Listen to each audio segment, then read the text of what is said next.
Well, what's the superintendent been up to since his return back to GDOE?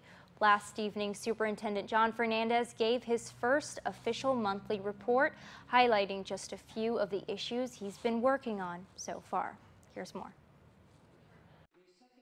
Superintendent John Fernandez was welcomed back at the GUAM Education Board meeting last night to a standing ovation. I also want to welcome on behalf of the board and the students and the staff of the GUAM Public School System the return of Superintendent John Fernandez back to the Department of Education.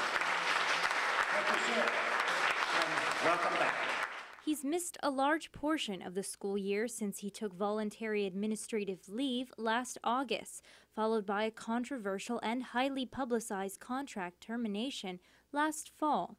But none of that deterred Fernandez from jumping right back into his superintendent position last night. And I know it's been a number of months since I had a chance to review the report, but it's quite lengthy. In front of a packed room at JP Torres Success Academy, the superintendent presented his monthly report, which revealed his top 6 agenda items that he's been tackling ever since his return to GDOE. First on the superintendent's laundry list of agenda items, ACT Aspire testing.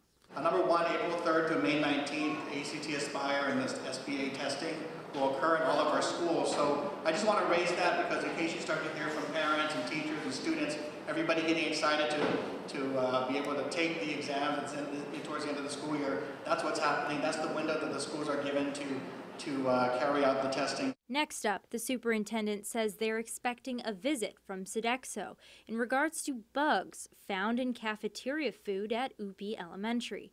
He says the visit will hopefully prevent further insect-infested meals from happening again and to prove that the food is safe to eat.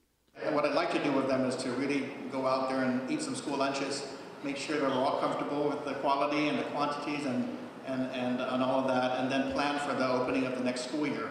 So we look forward to their visit. Next, he's tackling the much-discussed GDOE budget. And the superintendent reported that he's already made his rounds, speaking with both Director of Administration Christine Belletto and Education Chairman Joe San Augustine. I think we all recognize that in addition to dealing with the cash as it comes in, we still have an outstanding $8 to $10 million vendor payable list that we continue to work on. And so I mentioned that to Ms. Belletto, and we both agreed that we need to look at being creative about trying to resolve that issue. And so hopefully we'll continue that conversation and see if there's any way for us to I would hope, wipe the slate clean with those outstanding payables and try to find a way to start anew with our budget so that we are able to spend forward and not always paying back these outstanding obligations.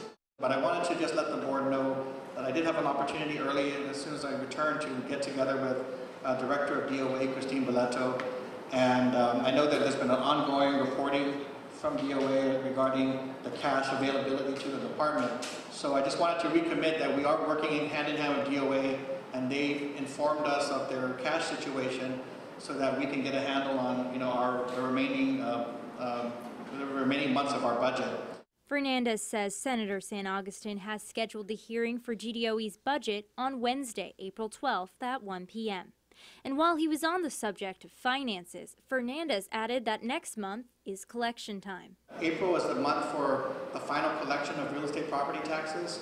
So we expect, and DOA expects, to get a better read on how collections are coming in and whether the fund, the TEF fund, the Territorial Education Facilities Fund, how that will whether that will be on target for this year. So right now we've been appropriated $16 million from TEF, which is from the real estate property taxes. What we want to be able to do is ensure that those projections are on target, and if not, to make the necessary adjustments.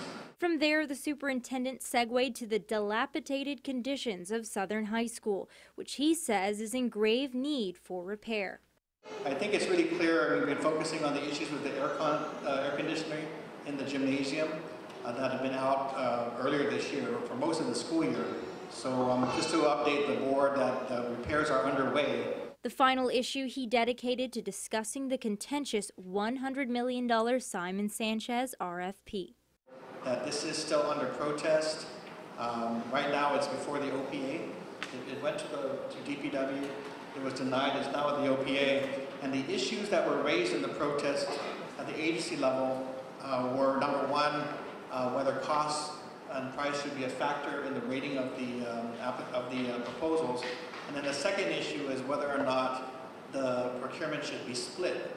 And by split, meaning should Simon Sanchez High School be dealt with separately from the work that'll be done at the other 34 schools. So right now we're in a hold pattern. We're going to have to wait for the OPA to render its decision. The superintendent's report also included DPW bus schedules, tentative graduation dates, and an assessment visit from USDOE this July.